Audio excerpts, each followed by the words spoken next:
Warahmatullahi wabarakatuh. Sehat semua anak-anakku kelas 7. Masih dalam pembelajaran online. Kalau kemarin pertemuan pertama kita bahas tentang kondisi wilayah Jazirah Arab sebelum Islam datang. Bagaimana pada saat masa jahiliyah mereka masih melakukan hal-hal yang dilarang oleh ajaran Islam. Nah, untuk saat ini kita bahas tentang bagaimana setelah Islam datang. Jadi kalau minggu lalu kita bahas tentang keadaan Jazirah Arab sebelum Islam datang, sekarang ketika Islam datang, dalam hal ini adalah Nabi Muhammad SAW datang. Bagaimana keadaan bangsa Arab? Bagaimana Jazirah Arab setelah mendapatkan dakwah dari Rasulullah SAW? Kalian semua mudah-mudahan semua sudah mendapatkan LKS ya, mudah-mudahan sudah ada. Kita bisa lihat di sini ada dibuka. Selanjutnya adalah tentang misi dakwah Rasulullah SAW. Nah, dalam hal ini kita harus benar-benar memahami, menghayati kebenaran. Ketika kita ingin melakukan hal-hal yang diajarkan oleh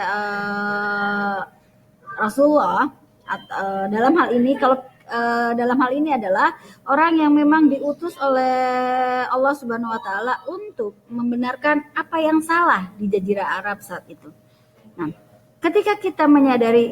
ketika mereka dalam hal ini adalah bangsa Quraisy menyadari bahwa ternyata Rasulullah SAW dalam hal ini Muhammad memberikan dakwahnya untuk menata kehidupan bangsa Jazirah Arab untuk menjadi lebih baik. Nah, kita lihat misi dakwah Rasulullah SAW seperti apa. Nah, kalian bisa buka sambil dilihat di LKS-nya biar lebih kalian pahami. Oke, kalian tahu bagaimana Rasulullah menyampaikan atau memberikan atau memperjuangkan dakwahnya di Jazirah Arab. Oke, benar. Banyak sekali perjuangannya. Mulai dari beliau dicaci maki, dari mulai beliau diludahi, dari beliau kemudian diintimidasi, dikucilkan, kemudian beliau susah untuk bergerak, berdakwah, yang pada akhirnya Rasulullah SAW melakukan hal apapun untuk kemudian bisa berdakwah di Jazirah Arab. Nah, dilihat di sini. Oke. Nah, misi dakwah Nabi. Apa sih sebetulnya misi dakwah Nabi? Misi dakwah Nabi pada intinya adalah bagaimana bangsa Jazirah Arab yang masih jahiliyah kemudian menjadi bangsa yang terang benderang, bangsa yang mengerti mana yang salah, mana yang benar, bangsa yang jauh lebih baik, tidak menjadi bangsa yang bodoh kembali. Nah, di sini misi Nabi Muhammad yang pertama adalah, yang utama sekali adalah untuk mengajarkan tentang keesaan Allah, ketauhidan. Dikatakan qul huwallahu ahad. Jadi bagaimana mereka untuk tahu bahwa yang paling esa, yang paling kuasa, yang paling harus dimintain tolong, bahasa yang paling gampang adalah dimintain tolong adalah hanya Allah Subhanahu wa taala. Nah, pada saat itu Jazirah Arab kan mereka meminta tolongnya kepada beberapa patung, kepada beberapa benda-benda yang mereka yakini sebagai yang bisa memberikan pertolongan yang mereka sedang minta. Nah, dengan ajaran Nabi Muhammad, kemudian ini mampu membuat masyarakat Arab yang tadinya adalah masyarakat yang bodoh, kemudian masyarakat yang lebih baik, yang jauh lebih baik. Kalian ingat bagaimana perjuangan para sahabat-sahabat Nabi yang terus saja mendampingi Nabi untuk berdakwah, untuk bersiarkan di Jazirah Arab, sampai kemudian ada beberapa yang luar biasa setia membenarkan apa yang disampaikan oleh Rasulullah. Contohnya adalah, oke, betul, dia adalah Abu Bakar As-Siddiq. Nah, kemudian misinya adalah selain yang tadi, misi Nabi Muhammad untuk menyempurnakan akhlak. Akhlak mereka, bangsa Jazirah Arab sebelum Nabi datang, akhlaknya bobrok. Yaitu mereka masih melakukan hal-hal yang haram. Nah, kemudian Nabi datang untuk menyempurnakan akhlak, membangun manusia mulia yang lebih baik dan bermanfaat. Nah, di sini ada hadis riwayat Ahmad bahwasanya aku diutus Allah untuk menyempurnakan keluhuran akhlak atau budi pekerti. Ini sudah ada dari dulu bahwa kita tahu bahwa untuk menyempurnakan diri kita ini adalah kita harus mematuhi apa yang dilarang, menjalankan apa yang diperintah untuk akhlak kita lebih sempurna. Budi pekerti kita lebih baik. Contoh, misal hal-hal yang kecil saja. Apa sih menunjukkan bahwa akhlak yang baik itu? Apa sih budi pekerti yang kemudian menjadi sempurna, menjadi dibilang anak baik? Misal contoh, ketika ada orang tua kalian meminta tolong kepada kalian untuk membelikan sesuatu misal, atau untuk meminta kalian untuk mencuci piring di rumah. Nah, misal contoh, Sinta, tolong dong bantuin Umi nyuci piring. Sebentar. Sinta. Ya, nanti. Nah, apakah ini kemudian Sinta memiliki akhlak yang baik? Belum memiliki akhlak yang baik. Kenapa?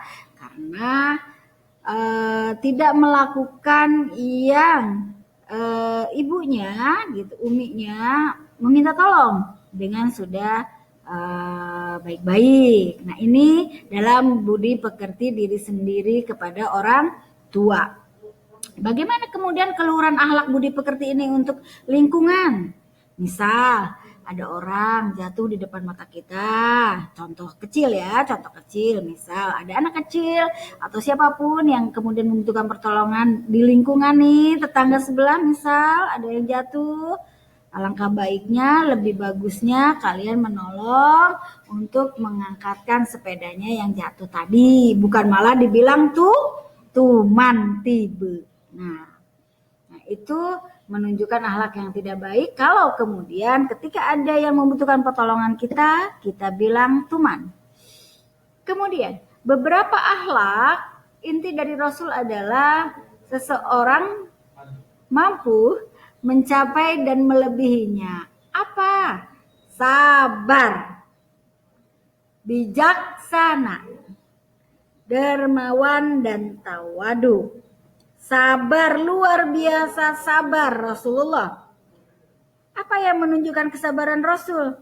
Tadi di depan kita sudah bahas bahwa betapa sabarnya Rasulullah ketika dicaci maki saat berdakwah, ketika dilempar batu, diludahin pun tidak membalas apa yang dilakukan oleh orang bangsa kafir Quraisy yang tidak menyukai dakwah Nabi.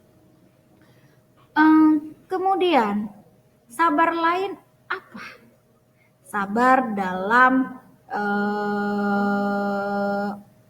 keterbatasan untuk menyampaikan wahyu, karena Nabi saat itu melakukan misinya ada dua macam, ada yang secara sembunyi-sembunyi dan terang-terangan, tapi kedua hal ini tetap membuat Nabi dan para sahabatnya tetap semangat.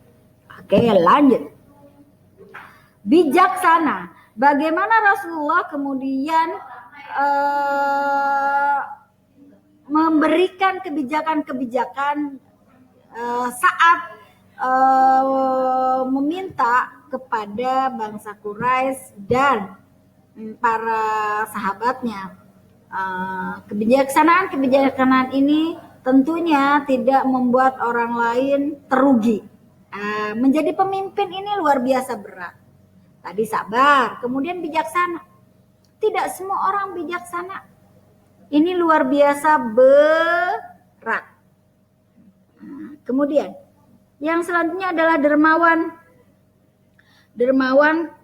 Dermawan ini adalah derma, memberi.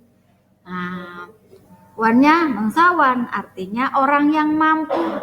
Ketika kita mampu memberi 1.000, ya berarti kita kasih 1.000. Ketika kita mampunya kasih 2.000, ya 2.000. Contoh, misal ada pengamen nih sore-sore nih di komplek, di depan rumah kalian, greng. Contoh kecil. Nah, kemudian ketika kalian tidak ingin memberi, kalian tidak boleh menghardik. Tinggal bilang maaf. Kalau tidak ingin memberi, nggak usah marah-marah, nggak usah ngomel. Udah suaranya jelek juga, berisik dan dan sebagainya. Udah nggak ngasih, ngomel lagi kan? Jadi kalau memang mau memberi, silakan memberi. Kalau tidak ingin memberi kepada yang tadi dicontohkan, tinggal bilang maaf. Kemudian tawadu.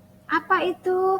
Tawadu itu selalu merendah diri. Tidak takabur karena layam si marohafil ardi. Orang tidak boleh takabur, mutakabiran, sombong berjalan di muka bumi. Karena memang kita ini tidak pantas untuk menjadi orang yang mutakabiran. Tidak pantas untuk menjadi orang sombong. Kenapa? Karena memang kita ini masih sangat membutuhkan pertolongan orang lain, sekalipun orang kaya. Sekalipun orang kaya masih membutuhkan pertolongan orang kaya. Kok bisa orang kaya membutuhkan pertolongan orang lain? Tentu mereka masih butuh tenaga kerjanya, masih butuh orang-orang yang membantu di rumahnya, di usahanya, dan sebagainya. Oke, lanjut lagi. Misi Nabi sebagai rahmatan lil alamin. Artinya Nabi Muhammad itu diutus untuk membuat alam semesta ini nyaman, tentram untuk umat kita ini loh. Nah, seperti kita ini. Nah, kita lihat di sini surat Al-Anbiya ayat 107. Jangan ngantuk, dilihat di sini. Sama-sama. Wa ma arsalnaka ila rahmatan lil alamin. Nah, surat Al-Anbiya ayat 107. Dan tiadalah kami mengutus kamu, wa ma arsalnaka. Dan tiadalah kami mengutus kamu illa kecuali rahmatan, melainkan menjadi rahmat lil alamin, bagi seluruh alam, termasuk kita, termasuk para hewan, termasuk para tumbuhan. Semua yang ada di muka bumi ini diberikan rahmatnya. Nah, tinggal bagaimana kita kemudian menjadikan rahmat ini betul-betul rahmat buat kita, yang kemudian kita menjadi manusia yang jauh lebih baik. Nabi Muhammad adalah utusan Allah bagi seluruh umat manusia. Risalah atau wahyunya yang dibawanya bersifat universal, ditujukan kepada seluruh umat manusia. Berarti semua, mau dia orang hitam, mau dia kulitnya putih, mau dia pesek, mau dia mancung, mau dia tinggi, mau dia pendek, mau dia cantik, mau dia jelek. Semua ras, semua ras, semua suku, semua bangsa, keturunan, sampai akhir zaman, sampai kita tidak ada di muka bumi. Kemudian, selain tadi rahmatan lil alamin adalah, selain rahmatan lil alamin, Nabi Muhammad diutus sebagai pembawa kabar berita. Membawa kabar berita apa? Yang baik. Apa tadi? Ya tadi, agama, tentang keesaan, ketauhidan, dan sebagainya. Pembawa kabar berita dan peringatan. Artinya, di dalam surat Al-Fatir ayat 24. Sungguh, kami mengutus engkau dengan membawa kebenaran. Sesungguhnya, kami mengutus engkau dengan membawa kebenaran. Sebagai pembawa berita gembira. Bukan kesedihan, tapi gembira. Dan sebagai pemberi peringatan. Memberikan peringatan untuk kita manusia melakukan hal-hal yang baik tadi. Seperti layamsi marohafil ardi. Bahwa kita tidak berjalan di muka bumi dengan sombong. Kemudian ada lagi sebagai kul huwallahu ahad. Bahwa dikatakan hanya Allah yang esa. Kemudian, dan tidak ada satupun umat melainkan di sana telah datang seorang pemberi peringatan. Jadi sudah tertera bahwa Nabi Muhammad adalah manusia yang diutus untuk membawa berita dan peringatan. Nah, Rasulullah memberikan kabar gembira bagi orang-orang yang beriman kepada Allah serta mengikuti beliau. Sebaliknya, beliau mengingatkan kepada mereka yang berbuat kejahatan, kemusyrikan, bangsa Arab tadi, yang karena masih banyak yang berhala, dan kemaksiatan, masih banyak yang minuman air keras, masih banyak yang berjudi dan sebagainya. Nah, ini sebagai kabar gembiranya bahwa mereka, ada Rasulullah nanti yang akan mengingatkan mereka bahwa mereka melakukan itu tidak boleh dan harus dihentikan perbuatan-perbuatan yang terlarang itu. Oke, terima kasih. Sudah, ini materi untuk minggu tatap muka kedua dengan anak-anak kelas 7. Semoga selalu sehat, semangat terus walaupun memang kita belajarnya masih versi di rumah saja. Still stay at home. Tetap semangat, tetap jaga kesehatan.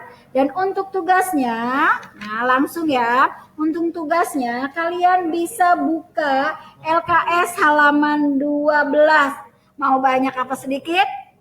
Oh, maunya sedikit. Kalau makan maunya banyak.